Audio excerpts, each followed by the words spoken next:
ഇനിയും സങ്കടങ്ങൾ അനുഭവിച്ചുകൊണ്ട് ഞാൻ ജീവിക്കണമെന്നാണോ ജോസഫ് പറയുന്നത്? 90 വയസ്സ് ആയിരുന്ന സമയത്ത് അദ്ദേഹത്തെ ചെന്ന് കണ്ട് സ്നേഹ അന്വേഷണങ്ങൾ നടത്തിയപ്പോൾ അദ്ദേഹം പറഞ്ഞൊരു കാര്യമുണ്ട്.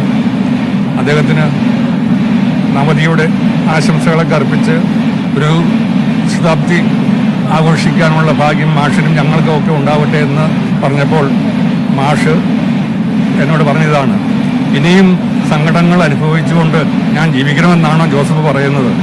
അപ്പോൾ ഞാൻ പറഞ്ഞു, സങ്കടങ്ങളാണെങ്കിലും അനുഭവങ്ങളല്ലേ, അതിൻ്റെ നേരെ നമ്മൾ പുറംതിരിഞ്ഞ് നിൽക്കേണ്ട കാര്യമില്ലല്ലോ എന്ന് പറഞ്ഞപ്പോൾ, എന്നാൽ ജോസഫ് പറഞ്ഞ പോലെ ആകട്ടെ, പറ്റുന്നത്തോളം കാലം ജീവിച്ചേക്കാം എന്ന് പറഞ്ഞ് പിരിഞ്ഞതാണ്. ഈ അടുത്ത കാലം വരെ ഞാൻ വിചാരിച്ചു, അന്ന് ഞാൻ പറഞ്ഞതുപോലെ തന്നെ മാഷ് 100 വയസ്സ് തയ്ക്കുന്നു. ഏതായാലും ഇപ്പോൾ മാഷ് വിട്ട് പിരിഞ്ഞു പോയിരിക്കുന്നതിൽ വളരെ സങ്കടമുണ്ട്.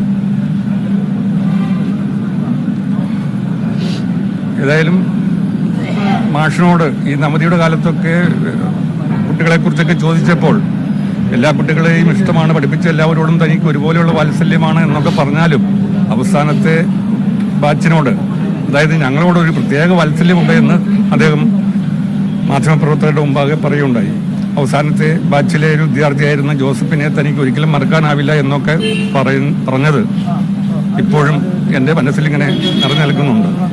ഏതായാലും മാഷ് വിട്ടുപിരിഞ്ഞതിൽ വളരെ ഖേദമുണ്ട്. അദ്ദേഹത്തിന് എല്ലാവിധ ആദരാഞ്ജലികളും ഞാൻ അർപ്പിക്കുകയാണ്.